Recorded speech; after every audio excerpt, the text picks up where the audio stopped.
Science activity চ্যানেলে সবাইকে স্বাগত জানাই এবং অসংখ্য চ্যানেলের ভিড়ে আমাদের এই ছোট চ্যানেলটি আপনারা দেখছেন, তার জন্য ধন্যবাদ ও কৃতজ্ঞতা জানাই। আজকে এই পরীক্ষার যে সরঞ্জামগুলি দেখতে পাচ্ছেন সেগুলো দেখে আপনাদের একটা ধারণা হয়ে গেছে কি পরীক্ষা আমরা করতে যাচ্ছি, এবং এই পরীক্ষাটি প্রায় সকলেই জানেন। এবং যারা ছোট ছোট ছাত্রছাত্রী তোমরা আছো, তোমরা হয়তো পড়ছো বা পড়েছো, যারা ক্লাস 7-এ পড়েছো তারা এই পরীক্ষাটি সম্পর্কে জানো। কিন্তু মজার কথা হচ্ছে এই পরীক্ষাটির সরঞ্জাম সব বাড়িতে থাকে, মোমবাতি, গ্লাস, জল। তা সত্ত্বেও বেশিরভাগ মানুষই আমরা পরীক্ষাটি করে দেখিনি, তার কারণ সেভাবে ভাবিনি কখনো।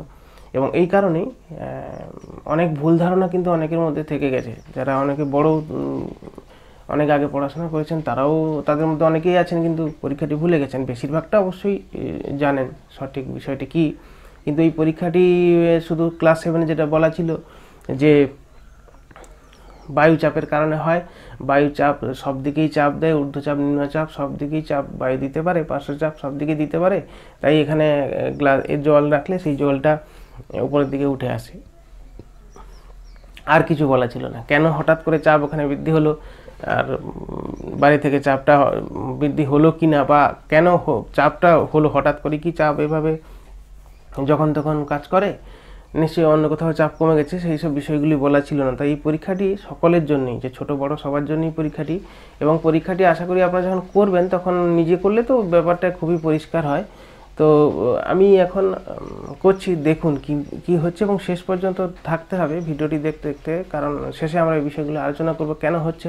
তো পরীক্ষাটি আমরা দুভাবে করব। একটা হচ্ছে এখানে দুটো মোমবাতি রাখা আছে, একটা মোমবাতি এখন জ্বলছে, তো একবার একটা মোমবাতি জ্বালিয়ে দেখব কি হচ্ছে, আর দুটো মোমবাতি জ্বালিয়ে দেখব কি হচ্ছে। তো একটা মোমবাতি জ্বলছে এবং নিচে আমি রঙিন জল দিয়ে দিচ্ছি। তো এই পরীক্ষাটি সেই বিখ্যাত পরীক্ষা, গ্লাস মোমবাতির পরীক্ষা, সেই বিষয়ে সবাই জানা আছে। কিন্তু পরীক্ষাটা কী হচ্ছে আরেকবার দেখি, সবাই মিলে সময় একটু 2-4 মিনিট দিয়ে যদি দেখি, তাহলে হয়তো অনেকের ধারণা পরিষ্কার হবে। তো আর ছোটরা তো তোমরা যারা শিখছো তারা তো করবেই, তোমাদের তো নতুনভাবেই লাগবে, অসুবিধা কিছু নেই। তো এটা যদি দেখি, কিছুক্ষণ পর মোমবাতিটা নিভে গেল এবং গ্লাসের মধ্যে কিছুটা পরিমাণ জল কিন্তু উপরের দিকে উঠেছে। এটা ক্যামেরাতে হয়তো কতটা ভালো দেখা যাচ্ছে বুঝতে পারছি না, তবে আমি দেখাই, অনেকটা উঠেছে। এবং নিচ থেকে এই যে এটা আছে সিরিঞ্জের অংশটা, এটা প্রায় এই নিচে থেকে ছোট ছোট দুটি ঘর এরকম উঠেছে। হ্যাঁ, যদি একটু কাছে নেওয়া যায় তাহলে ব্যাপারটা বোঝা যাবে ভালো।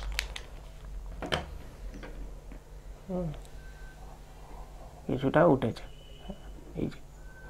তো এবারে আমি যেটা করব সেটা হচ্ছে দুটো আস্তে করে তুলে নিয়ে আবার দুটো মোমবাতি যদি একসঙ্গে জ্বালাই সেক্ষেত্রে কি হবে।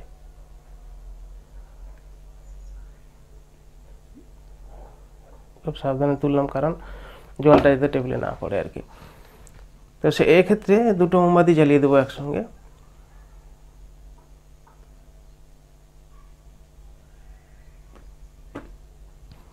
তিনভাবে করবো, একটা দুটো মোমবাতি জ্বালাবো, তারপর একটু অন্যভাবে এই পরীক্ষাটাই করব।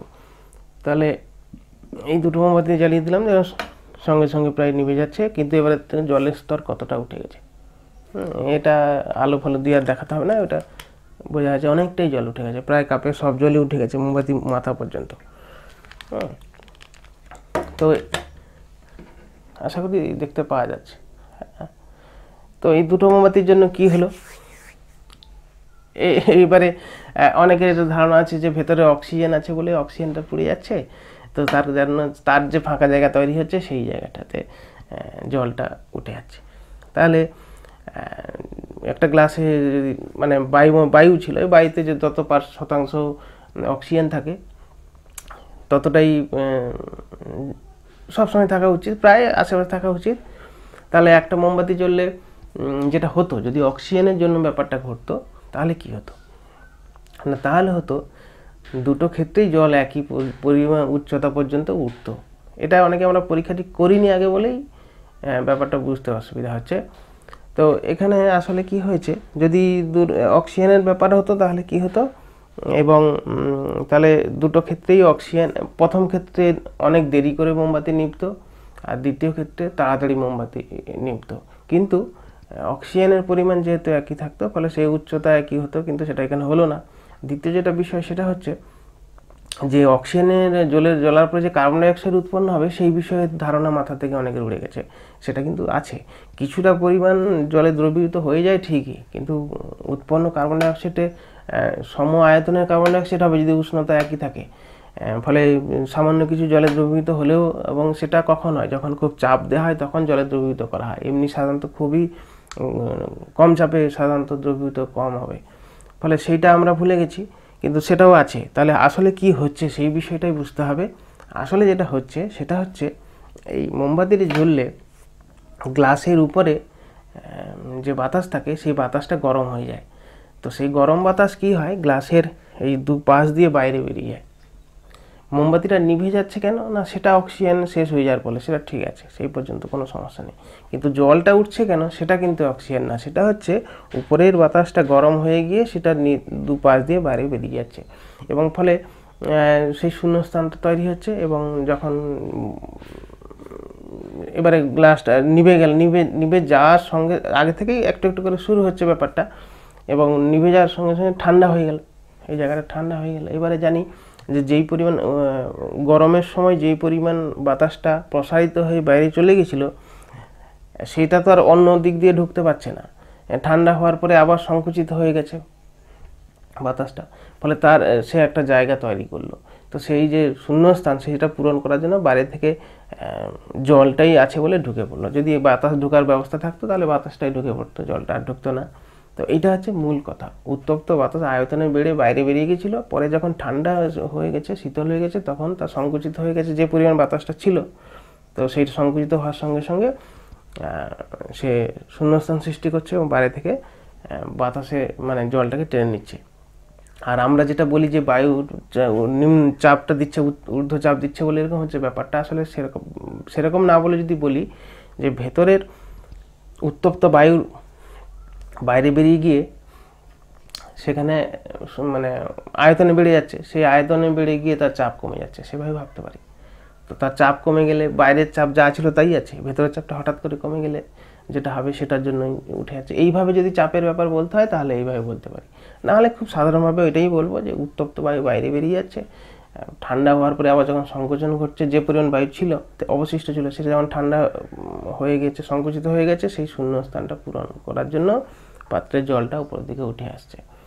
এবং এটাকে খুব সুন্দর একটি পরীক্ষা বিভিন্নভাবে করা যেতে পারে। আরেকভাবে করা যেতে পারে যে ধীরে ধীরে যদি আমি জলটা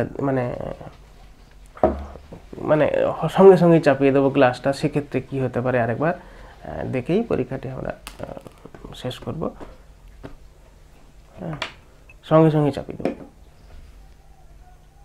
একটা মোমবাতি ঠিকঠাক জ্বলছিলই না, এটা সঙ্গে সঙ্গে করলে যেটা হচ্ছে তাড়াতাড়ি নিভে যাচ্ছে, ফলে আগের তুলনায় একটু কম জলই উঠেছে। তার কারণ হচ্ছে নিভে যাওয়ার ব্যাপারটা দুটো ক্ষেত্রে একই প্রায়, কিন্তু এটা সঙ্গে সঙ্গে করার জন্য যেটা হয়েছে বেশি ভিতরে বাতাসটা বেশি গরম হতে পারছে না বাইরে। কিন্তু যদি বেশি সময় ধরে জ্বালানো যেত, মোটা মোমবাতি মানে অনেকগুলি মোমবাতি দিলে উত্তপ্তটা বেশি হতো, এবং সেটা কখন করছি না, তখন সেটা উপরের দিকে এরকম ধরে রাখা অবস্থায়। তাহলে কি হচ্ছে, জ্বলার জন্য সে সময়ও পাচ্ছে, আবার অনেকগুলো মোমবাতি জ্বলার জন্য গরম হতে পারছে। কিন্তু সঙ্গে সঙ্গে করে দিলে কি হচ্ছে, যতটুকু অক্সিজেন সেই পরিমাণ মতো সে জ্বলবে, কম সময় জ্বলবে, কম গরম হবে, কম গরম হলে কম প্রসারিত হবে, এবং সেটা সেইভাবেই সেই পরিমাণই বাইরে চলে যাবে, আর ফলে জলের পরিমাণ উঠে যাওয়ার যে জলের পরিমাণ সেটাও কম হবে। আশা করি পরীক্ষাটি সবাই বুঝতে পেরেছে, এবং আশা করি যারা তোমরা ছোট তোমরা বাড়িতে আবার করবে পরীক্ষাটি, খুব সুন্দর লাগবে। ধন্যবাদ সবাই।